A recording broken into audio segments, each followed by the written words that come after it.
Bring in show music, please. Hi, I'm CNBC producer Katie Kramer. Today on Squawk Pod. A Category 3 hurricane hits Florida. We hear from Governor Ron DeSantis. We'll survey the damage and get people back on their feet, but we'll get through this. And Walmart exec John Furner with a report from the retailer's Storm Command Center. We're optimistic in the next day or two we can make some progress and help people start rebuilding and cleaning up the state of Florida. Then Arthur Brooks says we're angry. If you're hating because of politics, you've become the product. The Harvard professor and author thinks politics are to blame. You'll go up by 8 percentage points to saying I'm not happy about my life just because you say I'm very interested in politics. Plus, pulling back the curtains on the Fed's latest move and a Trump tax policy trying to reach voters out of the U.S. 26 days. Can people vote from abroad by mail fast enough? A lot of those mail-in ballots have already come in. It's Thursday, October 10th, 2024. Make it a 10 out of 10. Squawk Pod begins right now. Stand Becky by in 3, 2, 1. Cue it, please. Good morning and welcome to Squawk Box right here on CNBC. We are live from the NASDAQ market site in Times Square. I'm Becky Quick along with Joe Kernen and Andrew Ross Sorkin. Let's talk about Hurricane Milton because it made landfall near Siesta Key, Florida last night. It's a powerful Category 3 storm. The storm downgraded to a Category 1 as it moved across the state. It's now moving off of Florida's east coast. Milton hammering the state with several inches of rain, several moments of super powerful winds, storm surges, tornadoes. As of this morning, more than 3 million people were without power. Now, Tampa Bay spared a direct hit, but is still expected to see significant damage. The extent of that damage, hard to immediately assess at the moment, with millions of people sheltering overnight. But in a sign of just how powerful the storm was, you know, the stadium where they were having relief workers and folks trying to shelter, apparently part of it peeled off. Yeah, I think they had moved. They had thousands of people who were going to be volunteers or rescue workers who were stationed there. I think they had moved them earlier in the day, but that was something to see. The sustained winds really doing significant damage. And then the storm surge too, which you can't really see exactly how bad it's been just yet. As you mentioned, we'll see more as the sun starts to come up. But let's also talk about another issue, which is that of price gouging. As the hurricane approached landfall yesterday, the Biden administration warning consumers and businesses of the heightened risk of potential fraud, price gouging, and collusion. FTC Chair Lena Khan saying they were hearing troubling reports already of price gouging for essentials for people trying to get out of harm's way, from hotels to grocers to gasoline. The DOJ officials say companies are on notice. Do not use the hurricane as an excuse to exploit people through illegal behavior, they say. Several major airlines and retailers have told CNBC in recent days that they froze prices ahead of the storm. And this is price gouging. You know, we talk about price gouging all the time. This is a place where you actually really do see it.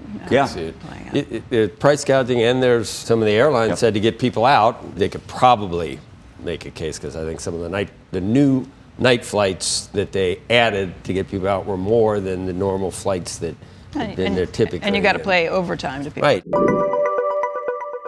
The minutes from the latest Fed meeting showing that officials at the September meeting were more divided on whether to cut rates by 50 basis points than perhaps was previously thought. Some hoped for a smaller quarter-point cut, saying they wanted assurance that inflation was moving sustainably lower, and were less actually worried about the jobs picture. Ultimately, only one OFMC member, if you remember, voted against that half-point cut. Governor Michelle Bowman, we've talked a lot about her since it was the first time something like this had happened. It was like 20 years. Yeah. It's weird that, and they went to both sides. Inflation might not be done, and the labor market might not be as weak as some of the other members thought, I guess.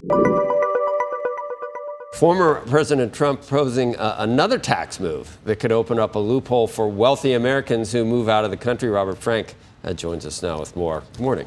Good morning, Joe. Good to see you. Well, President Trump saying in a statement, quote, "I support ending the double taxation for overseas Americans." And he added, just to emphasize, register to vote Republican. The campaign not providing any details on that plan. There are over 4 million Americans living overseas, about 2.8 million registered voters or eligible voters. Now, the U.S. is unique in that it taxes its citizens no matter where they live in the world. Other countries only tax those who live there. That's known as residency-based taxation. Now, for most Americans overseas, The current system adds a lot of paperwork and compliance, but rarely significant taxes. And that's because they get U.S. tax credits for taxes that they pay to foreign governments. And any income over $126,000 is exempt. Yet, if it's broadly defined, this could open a huge loophole for the wealthy. So if the U.S. truly switches to a residency-based system, the wealthy investors could move or set up a family office in a country with no capital gains tax, like Singapore, Dubai, New Zealand, and they could live tax-free on those investments. Currently, the only way to avoid U.S. taxes is to renounce your citizenship and you pay that exit tax, which is basically a capital gains tax on all your assets. Can we just talk about sort of the impetus for this in terms of voters? We are still, what are we, a month away. 26 days. Can people vote from abroad by mail fast enough to have an impact in this election? What is driving this? So that's what's driving it. The hope that those voters have not voted by mail yet, and they will. This is an effort that's been going on for about 10 years for a group called Republicans Overseas, and they've been pushing for this. And the question is it time enough? Because a lot of those voters, my understanding is a lot of those mail-in ballots have already come in. So, maybe he gets some at the margin. And also, it's unclear what states those voters are registered in. So and they may not be in the swing states. How much money do we think we can collect, or lose this way? Well, lose. It's lose. Yeah. Okay. So what would be the benefit? So this is a total stop on the political front. This is going to be very hard to score because, on the one hand, again, as I mentioned, because of that exemption of $126,000, and you get foreign tax credits to any that you pay, we don't raise much money from citizens living overseas. So it's not going to cost much. But what it could do is cost an unknown amount from the wealthy investors who would move to a growing number of countries that don't have any capital gains tax, and therefore all of your investment income, no matter where it comes from, would be tax-free, and you could still be an American citizen and just move to Singapore, New Zealand, Dubai, very nice places in the world. Be there 6 months in a year? Well, you'd be a resident. You'd be a tax resident. 6 months in a day, you'd become a tax resident. And you could keep your, right now, in order to do that, you have to renounce your U.S. citizenship and pay a tax on all of your assets as if they were sold when you Which is why nobody does it. That's why nobody does it. But we are looking for ways to cut loopholes for billionaires. We've talked around this table, and Andrew's had some very good ideas about how to do that. This would open a massive one. Well, again, this is, he said, look, overtime pay will be exempt from taxes, Social Security be exempt from taxes, tip income. So this is just another category of voters that now, look, will Congress write this law in a way that allows wealthy investors to do that? I doubt it because of the income that you look at what's happening in Britain. Britain is actually raising capital gains taxes. They're already seeing capital flight by wealthy people either move or move their capital. So they're actually going the other way. They're going the other way and looking at imposing an exit tax like the U.S. does to prevent that capital from leaving. So this could be expensive if they take an expansive view of how to define double taxation. But we are the only country in the world, aside from Eritrea, that taxes citizens who live and work and earn income in other countries. So a lot of people say, look, that's weird, that's change. Eritrea. Expensive, Eritrea. They have a large diaspora, so they have strange taxes. But that's the only other country. Wow. Is there a reason people don't want to live there? Large diaspora? It's Eritrea. It's Eritrea. Maybe that's why. All right, thank you. Not to disparage Eritrea. I've never been there. Couldn't find it on a map. Thank you, Robert. Thank you, guys. Cheese will be next. Coming up, on the ground in Florida, where Hurricane Milton made landfall last night, we will hear from two major contributors to the cleanup and safety efforts in the Southeast. Walmart U.S. CEO John Furner. Just like in Hurricane Helene, we'll be setting up in our parking lots places where people can come charge their phone, connect, and find their family and their loved ones. And Florida Governor Ron DeSantis. I've been governor. I've worked with both President Trump and President Biden. You haven't really seen politics get into these storms. I think we both understand that people's lives are at stake, and you got to rise above. Squawk Pod will be right back.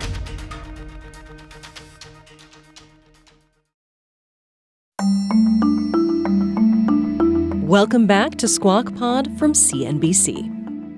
Millions are without power in Florida after Hurricane Milton made landfall Wednesday evening on the state's west coast. The Category 3 storm brought with it tornadoes, flooding, and sustained winds of 85 miles per hour as it crossed the Florida peninsula. In this hurricane season, several big box retailers have set up command centers for storm relief. Milton followed Hurricane Helene by about 2 weeks. We checked in with Walmart's command center this morning. Becky Quick takes things from here. Joining us right now from their own command center is Walmart's U.S. President and CEO, John Furner. And John, thank you for joining us this morning. We have been trying to get a feel for what's happening on the ground there, and obviously you guys have a pretty good idea. What have you seen? Well, good morning, and thanks for having us on. I'm in our Emergency Operations Center this morning, and this is a center, Becky, that we've been operating for over a couple decades, and it really became central to our entire culture and operation back in 2005 with Hurricane Katrina. And there's some associates here that were here during that time. I was here during that time. And this team has an amazing way of being able to prepare, then assess, and respond to the situation. And what we've seen the last few days, obviously, a big surprise with how this storm developed last weekend from a tropical storm all the way to a Category 5. So this is a big storm. It made landfall about where we expected last evening. It's moved relatively quickly across the state. And so today, the mission will be to assess where we are. As soon as road conditions are clear and safe and winds are below 40 miles per hour, we'll be ready to move into these areas, provided, of course, our associates are safe. That's our number one priority, is keeping track of our people and how they've done through this situation. So we're ready to take a look today. We're optimistic. We always are that we'll be able to get into these areas quickly. We have about 270 locations between Walmart, Sam's Club, and our supply chain that have been closed overnight. The majority of those have generators on site, and then we have another set of generators, enough to cover those locations that we can get back into and get these sites up and running. So our goal today is to assess where we are, open where possible, serve our communities. And just like in Hurricane Helene, we'll be setting up in our parking lots, places where people can come charge their phone, connect, and find their family and their loved ones. Hopefully provide, as soon as we can, water and food and the necessary supplies to the communities that need it. So the next 24 hours will be a period of assessment to really understand where this is. And we'll be working closely with the EOC in Florida. The state of Florida has a very strong EOC that we're embedded in as well. And so we're optimistic in the next day or two we can make some progress and help people start rebuilding and cleaning up the state of Florida. When you send people in, I mean, you have all of your associates who are there. What does that entail? What are you sending in? What sort of supplies? What sort of logistics? What sort of manpower?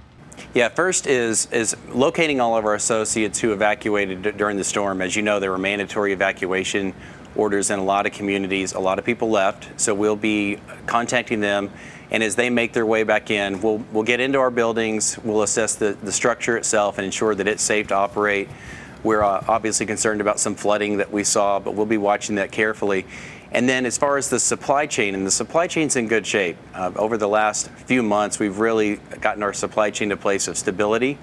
And we have loads of food, water, necessary supplies staged in North Florida and our distribution centers really north of the storm that will be ready to move in once we know where those need to go. The team behind me that operate this center, this is a combination of people in logistics, transportation. We have a meteorologist here on staff today, and we have a really broad team of people. And we all come together throughout the year. This is a 365-day or 24-hour-a-day operation, and so we're always here on staff ready to assess any kind of situation.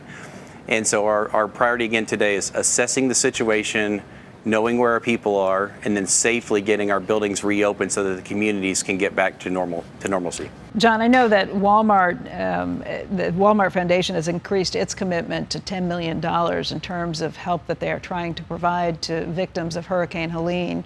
What does that look like? How do you put that out? Can you tell us any stories about what's already been taking place there? Sure. Helene was a really tough event. I've been with the company 31 years, and it's hard to think of something that has had the kind of impact that what we saw with Hurricane Helene. This is a fast-moving hurricane, made landfall, and then quickly made its way into the Appalachian Mountains and had pretty catastrophic effects on Appalachia, the state of Georgia, a lot of flooding. I was just in Newport, Tennessee last Friday to talk about the $10 million commitment that we made. And it's just heartbreaking to hear, people that have lost everything. We had 5 associates in that store that lost everything. One of them, his entire home was picked up by a river and taken away.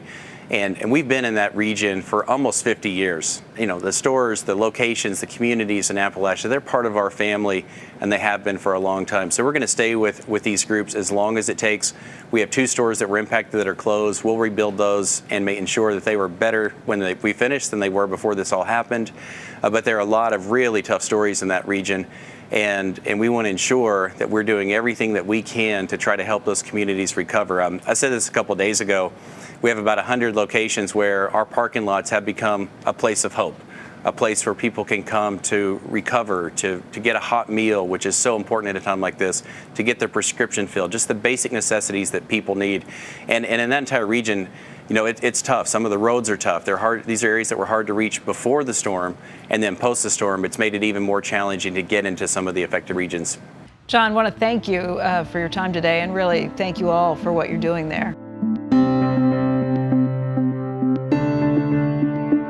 Joining us now, Florida Governor Ron DeSantis. Governor, it's good to have you on this morning, that you can take the time to do this for us. It's still early in appraising the damage. What can you tell us at this point?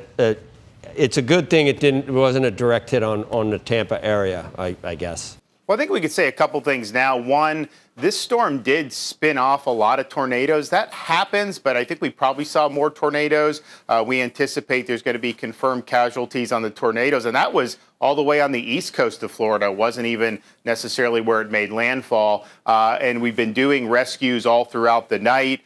We've had a lot of successful rescues from the state. I know our local partners are doing the same. We'll get a better sense of that as the day goes on. But yes, in terms of what was the worst case scenario that Florida prepares for, of all the events we could do, probably a major hurricane right into the Tampa Bay area would be the most costly, because it's so vulnerable to storm surge. And I think what happened on this storm is I think the track was a little south of Tampa. The storm did weaken. And, 3 is still a big storm, but it weakened from where it was. And so you ended up having the water get sucked out of Tampa Bay rather than have the 10, 15 feet of surge in Pinellas County in the Tampa Bay area. So in that sense, we did not have as much surge overall than we did with Hurricane Helene just a couple weeks ago. But this also cut across the entire Florida peninsula. We've got over 3 million people without powers. We were able to restore about 2.4 million after Helene relatively quickly. This is even more significant in power outages. And we also have some damage on the east coast of Florida. I mean, that has produced flooding. It produced surge in places like Daytona Beach and St. Augustine. And then even in the heart of Florida, like Orlando, there was so much rain on the northern side of this storm that we are having some flooding events. So I'll be out in the field surveying this, but our guys are on it. We staged 50,000 utility workers in Florida. We brought them from as far away as California to be ready to go as soon as that storm has passed. They're already on the west coast of Florida working to restore people's power. We also have huge search and rescue assets. So anyone that's needed help is getting that help right now between our local, state, and federal partners. And we'll survey the damage and get people back on their feet. But we'll get through this. Governor, even if there hadn't been a second storm following Helene, it was already, you were right in the middle of trying to recover from that, I think. How badly did the same areas or people, how badly were they affected or exacerbated by this new storm? Was there a lot of overlap at this point? Well, where Helene made ground zero up in northern Florida, fortunately, they had modest and minimal impacts. I mean, you had 15, 20 feet of storm surge in places like Steinhatchee up in the northern part of Florida. This storm bent much further south than that. One of the issues that we had, though, Joe, was on the west coast of Florida produced a lot of storm surge, Helene. People had to muck and gut their homes. It did property damage. So you had massive amounts of debris that were basically on the side of the roads. These local governments, they have contractors that'll come in and take it, But these hurricanes, these guys take a long time. So what we did this weekend, once we saw the storm form for Milton, I did a state of emergency. I took every truck in the state of Florida that we have across our agencies. We surged them to the barrier islands in like Pinellas, Manatee, Sarasota County, and we started hauling debris 24/7. So these guys were out there doing debris up until the wee hours of the morning yesterday, right until the wind started picking up. So we were able to knock out probably about half of that debris as a result of that emergency mission. So it's too soon to know kind of what the remaining debris did. But the reality is, when you have a storm, there's going to be damage no matter what. If you got a lot of debris out that turns into projectiles, it could do a lot more damage. So we sprung into action and help with that. And we'll get a better sense today as people survey the damage, what the remaining debris may have done. In the federal response, I know you've been in close contact with the president on these, and we don't want to. There's an election coming, and we don't want to politicize this at all. But we all remember Katrina and some of the narratives around what happened. How do you characterize the federal response at this point, Governor? Right from your point of view. I've worked well with the administration. The president's approved our request. We're going to be sending a post-landfall major disaster declaration request. I think that's going to be approved. We leverage whatever resources are available to us to be able to help our people get through this. And that's been ever since I've been governor, I've worked with both President Trump and President Biden. You haven't really seen politics get into these storms. I think we both understand that people's lives are at stake and you got to rise above. And FEMA, any criticism or compliments on that part of the response? Well, here's the thing, I think. So in Florida, we drive the train here. This is something, our state is a peninsula in the middle of a tropical environment. I mean, we are just built to be able to respond to hurricanes. It's been something that's been endemic to our state's history. So we know we have to do it. So we are the ones that are leading. We have massive amounts of resources that we bring to bear. And then what we use FEMA for are whatever federal programs are available, individual assistance, some of the reimbursements. We seek that and we do it. But I think anyone that's relying on FEMA to be leading the response, that is not the way proper storm response is. It really is a state-managed thing.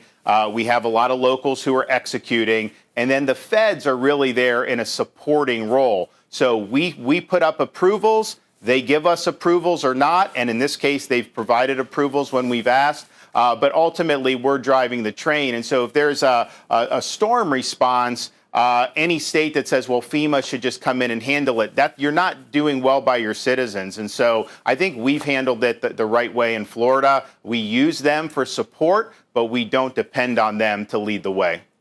How would you characterize just the overall ability to protect your home now in Florida on the coast in terms of federal flood insurance and private insurance? And I would imagine some people, Governor, are like, I'm out of here. I'm going to Missouri or something. I mean, it's difficult. It's difficult to be a Florida resident. Well, Joe, they say that after every storm. I can tell you when Hurricane Ian hit in 2022, that was a stronger storm than this one was by orders of magnitude. And within 2 weeks, you have capital flowing into like Cape Coral. People are buying the homes. So there's always going to be an allure to live down here. But it's interesting. After Ian, we did a series of major home insurance reforms to try to stabilize Florida's market. And since that, at the end of 2022, we actually have companies coming into Florida. They're leaving places like California. We've had a big increase. In 2024, if you look at the rate filings, we had over 40 companies file rate either no increase at all or actually a decrease. The average reinsurance rates in Florida actually went down in 2024, and I think that's a result of our reforms. And we're going to be able to announce today, actually, that USAA is going to continue to responsibly grow in Florida. Now, I think a lot of what we've seen with Helene, and I think probably on this storm, is going to be more the federal flood insurance, which is different than the wind insurance. We don't have a sense of what those claims will be, but certainly with Helene, my sense was most of the damage was from flood, not wind. I'd also just point out, after Hurricane Andrew in 1992, Florida updated its building code. We've got a very robust building code. It costs a little more to build homes here as a result of that. But I think what you've seen is a Category 3 storm comes in. Most of these homes that have been built in the last quarter century, tend to fare pretty well. Doesn't mean you're never going to have damage, but our state is built for these storms. Right. Hey, Governor, could you just help clear something else up that happened earlier this week? And we were actually debating it at this table, so I got to ask.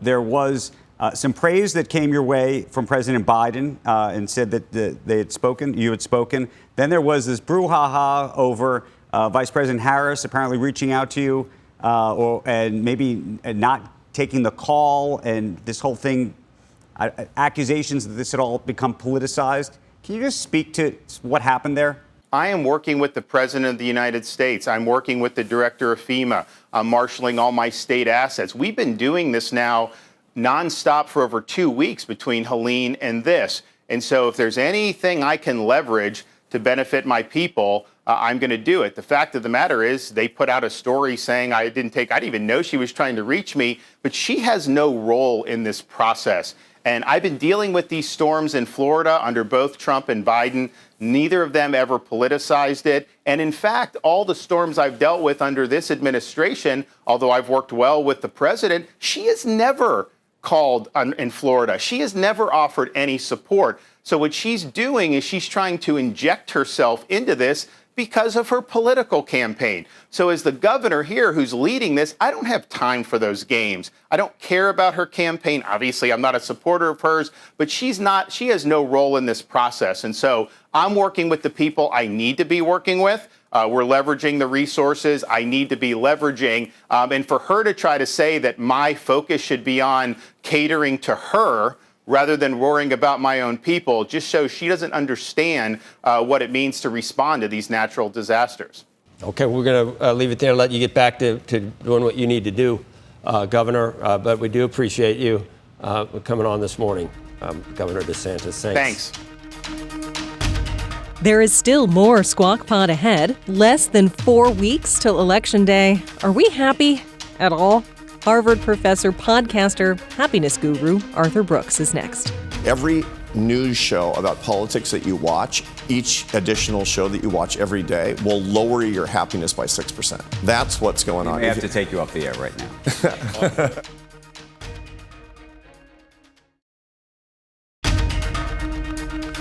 You're listening to Squawk Pod.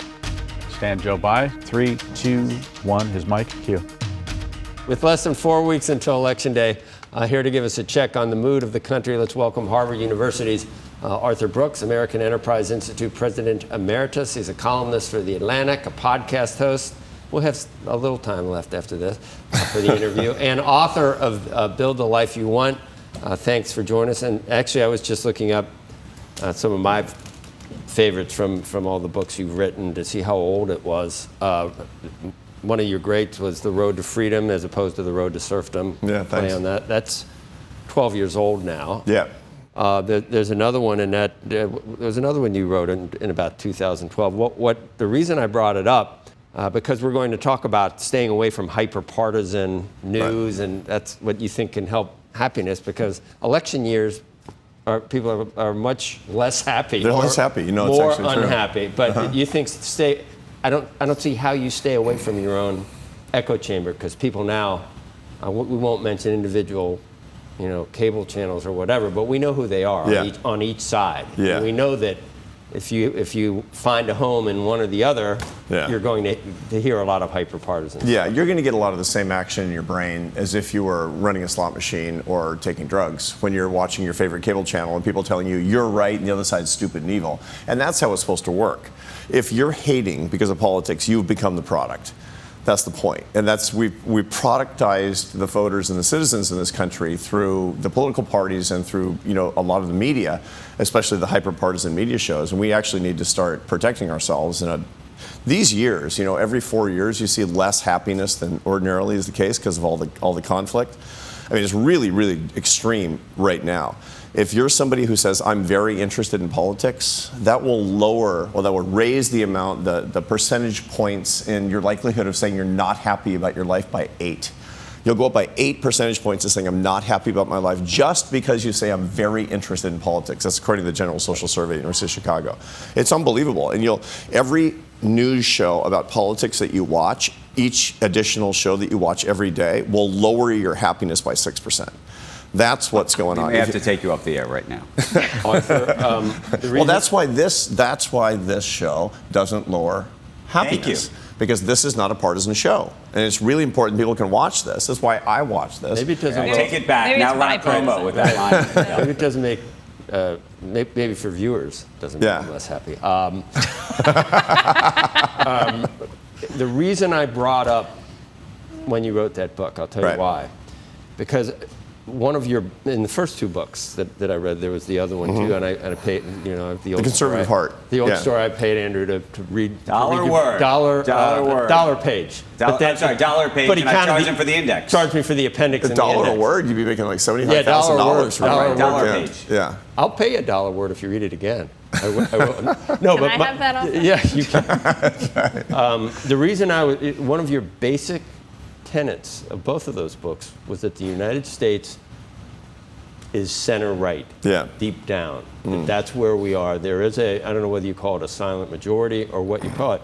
And the reason I was going to ask you that today is I wonder if that's changed over the last 12 years, because I'm not really, there has been such an influx in colleges, in news, and generation, whatever the hell generation they are, that are 15 to 30 now. I'm wondering whether it's not center. I'm not convinced it is center right. Well, it depends on what center right means. So with the United States, average citizens in the United States who live in normal places with normal jobs and normal families are sort of pro-everything. They're pro-capitalism, they're pro-military, they're pro-family, they're pro-religion. You're not describing what I see on the coast. Yeah, it turns out that, right here in New York City, it's not exactly the same. But I would also say, talk about just like a popular election. So that's the part I'm unclear about.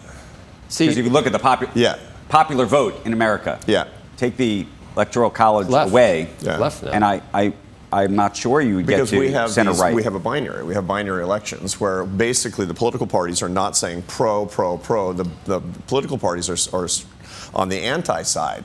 They're saying that I'm against this, I'm against them, I'm against what you said, I'm against everything. Why? Because in the short term, if you fire people up with hate and contempt and anger and fear, which is the basic negative emotions in the limbic system of the brain, they will react very quickly the way that you want. That's how you productize the voters, and that's what the parties and media are doing. Well, Kevin McCarthy was here yesterday. He said sort of the same thing, that we are running an election campaign on what I'm not. And I believe there's a big core of people who don't ever want to vote for Trump. Personality, whatever they want, or January 6th. But I'll tell you, there's a big group on the other side that believes the exact same thing on the Democrats using the court system to go after somebody politically. He would like to see next election cycle 3 debates carved out with different issues that people sit down and are able to watch and go through it. What's the impetus to ever get back to that, though, if it's not what keeps people in power? Yeah, well, and what happens is that they'll be going hammer and tongs using very, very, very short-term tactics. And we don't have, when we're in a cycle of dueling bullies with fear as the main tool, this is what you're going to see. And what happens usually, what breaks through ultimately when we're in this kind of suboptimal equilibrium, that's how economists like me talk, that you'll have somebody who will actually break through a long time beforehand and bring more positive politics to the table. Like a message of hope. We haven't seen that. We haven't seen that since 2012. But we will again. Can I ask a question about the sort of against or for? Right. So one of the major issues of this campaign this year, specifically, and we talk a lot about business here, but is the social issue about abortion. Right. That's what it is. And there's a whole group of Americans who think that their rights are effectively being taken away. Right? Right. They're against that. They are demonstrably against that. Mm-hmm. There is no way to talk about that issue. Right. I think you can't talk in about a way that where you can say we are for something because somebody who thinks that they have a certain set of rights and that they no longer are going to have said rights by default has to be against there that. are always going to be so the things question like is that. how are we debate taxes. Right. You can have a philosophical debate about whether 25% or 28% or 15% is better. I think we can all sort of deal with deal with some of that, right? Because it's, in a way, it's all on the margins, right?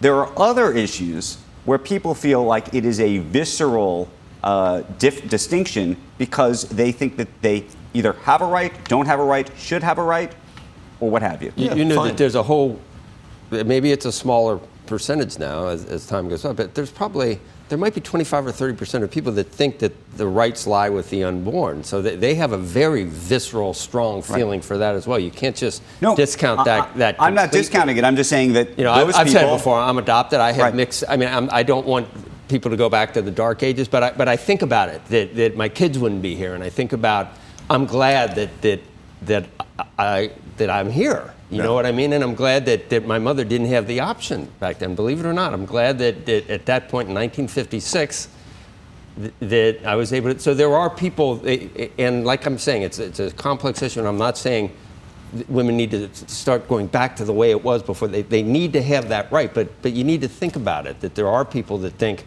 when you hit the cosmic lottery and your recombination creates you, it'd be nice to be able to fulfill that and to live, and I'm glad I was able to do it. I'm glad my kids I'm glad you're living too. I'm glad my kids were able to. How wonderful. But the whole point is that, look, both sides of that debate are pro-life and pro-choice.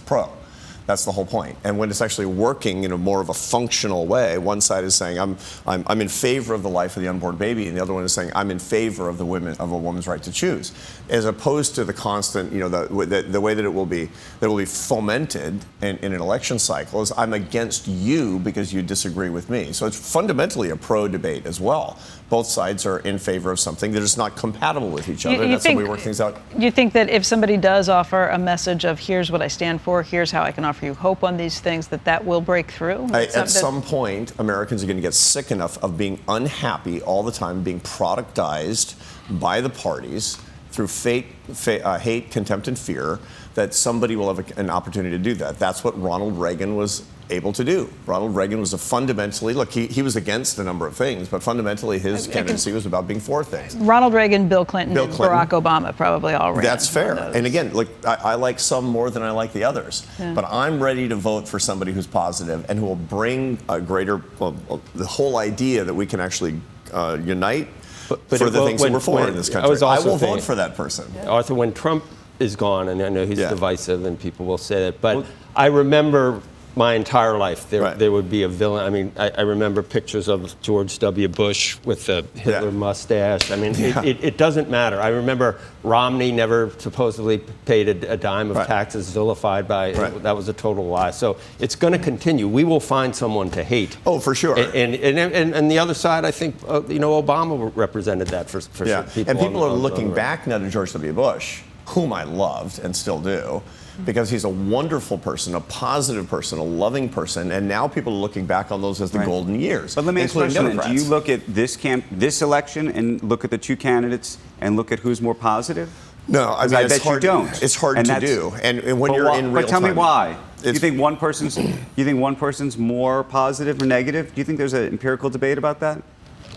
There's certainly no empirical debate going on. What's your view? Right.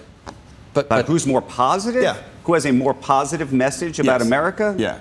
You're asking me just I would say I think it would be hard for me not to say that Harris has a more positive outward view. It appears. See, I would take the other side. And you would take the other side. I would take the other side because to have a problem saying "Make America Great Again" when you've got, I can list things. I can list the things that we need to work on that are a real problem, and faux happiness and faux joy. And really faux competency. But it takes a message, as Arthur's saying, that would unite both sides. That would pull people from the middle on both sides. Generally, for sure. And generally speaking, the debates are who's more negative, not who's more positive. But that's what I'm saying. There's one campaign that's materially, how about this? Empirically, do you think there's one campaign that's darker? No, not necessarily. Interesting. Actually, that's so interesting. I don't find because I think that they're fundamentally what they're trying to do is to got to walk a mile in someone else's shoes. I'm trying. Occasionally walk a mile in someone else's. One of the things that's great about this show is we're talking about this and we're trying to sit in other people's shoes. Yeah. And I understand. Look, and we all bring different things to the table. We're not freaking out. We don't agree on all this stuff. I learn. But I see, when you say these things, I say to myself, okay, let me think through. If I could sit in Joe's shoes, how he got to that place in his head. Right. And I pray that you do the same to me. I try, but you think it's hard. It is. I see the road to where some things can lead to be a very dark place in this country right now. That's where I also think if you sit that's home where and I watch think campaign Elon. ads, I think that's where Elon they Musk are gets that this all is like the last election to save things. Right. And other people think the opposite. Right. Even though we. And by the way, we always say it's the last election. In 2012, this is the last election that matters. And remember those halcyon days when we respected both candidates and thought they were wonderful men? I don't remember those days. I remember Reagan when it was totally vilified as a bad actor. Yeah. I don't mean a bad actor. I mean a lousy bedtime for Bonzo actor and cliched. And I remember Chevy Chase falling every time he walked out pretending to be Jerry Ford. Maybe those were. Well, look at Saturday Night Live. They lampoon everybody. They lampoon Republicans pretty good. Arthur, thank you, sir. And that is Squawk Pod for today. Thanks for listening. Squawk Box is hosted by Joe Kernen, Becky Quick, and Andrew Ross Sorkin. Tune in weekday mornings on CNBC at 6 Eastern. Listen to Squawk Pod wherever you get your podcasts for the very best of our show. And tell us what you think. Tweet us at Squawk CNBC or write a brief review on Apple Podcasts. That's it. Have a great Thursday, and we'll meet you back here tomorrow. We are clear. Thanks, guys.